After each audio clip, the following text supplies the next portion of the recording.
PCMC news, सत्याला शब्दाची धार। तानाजी एकोंडे यांना राज्यस्तरीय कार्यगौरव पुरस्काराने सन्मानित। पिंपरी येथील आर्य वैश्य पुस्तकालय व मोफत वाचनालयाच्या वतीने आयोजित केलेल्या राज्यस्तरीय श्रावणधारा काव्य संध्या 2024 या सोहळ्यात विविध क्षेत्रात उल्लेखनीय कार्य करणाऱ्या कार्यकर्त्यांना शाल, श्रीफळ, ग्रंथ आणि सन्मानचिन्ह देऊन गौरवण्यात आलं। यावेळी पिंपरी चिंचवड शहरातील लेखक, कवी, पर्यावरण मित्र आणि वसुंधरा पर्यावरण प्रतिष्ठानचे संस्थापक अध्यक्ष तानाजी एकोंडे पाटील यांना त्यांच्या सामाजिक, शैक्षणिक, साहित्यिक, सांस्कृतिक आणि पर्यावरणीय क्षेत्रात केलेल्या कार्याबद्दल राज्यस्तरीय कार्यगौरव पुरस्काराने सन्मानित करण्यात आलं। ज्येष्ठ साहित्यिक, कवी डॉक्टर सुरेश वाकचौरे यांच्या अध्यक्षतेखाली झालेल्या कार्यक्रमाला हरिभक्तपरायण पुरुषोत्तम महाराज हिंगणकर, हरिभक्तपरायण अशोक महाराज गोरे, शब्ददान काव्य मंचचे अध्यक्ष सुरेश कंक, जनार्दन गिलबिले, रमेश पाटील, कवी राजेंद्र सगर हे मान्यवर उपस्थित होते।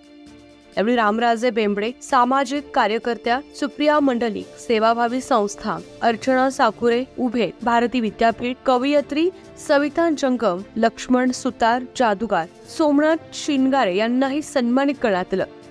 तानाजी एकोंडे हे मागील 40 वर्षांपासून सामाजिक क्षेत्रात कार्यरत आहेत। पर्यावरणीय क्षेत्रात त्यांचं कार्य उल्लेखनीय। विशिष्टतः वृक्षारोपण करून त्याचं संगोपन करणं व पोस्टर प्रदर्शनाच्या माध्यमातून जनजागृती करणं ही त्यांच्या कार्याची ठळक वैशिष्ट्ये आहेत। साहित्य क्षेत्रात तानाजी एकोंडे यांचं कार्य उल्लेखनीय।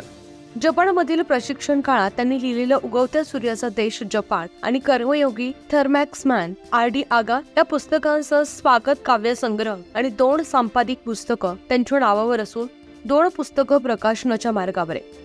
विविध क्षेत्रात केलेल्या कार्याबद्दल त्यांना आतापर्यंत अनेक राज्यस्तरीय आणि राष्ट्रीय पुरस्कार प्रदान झाले आहेत।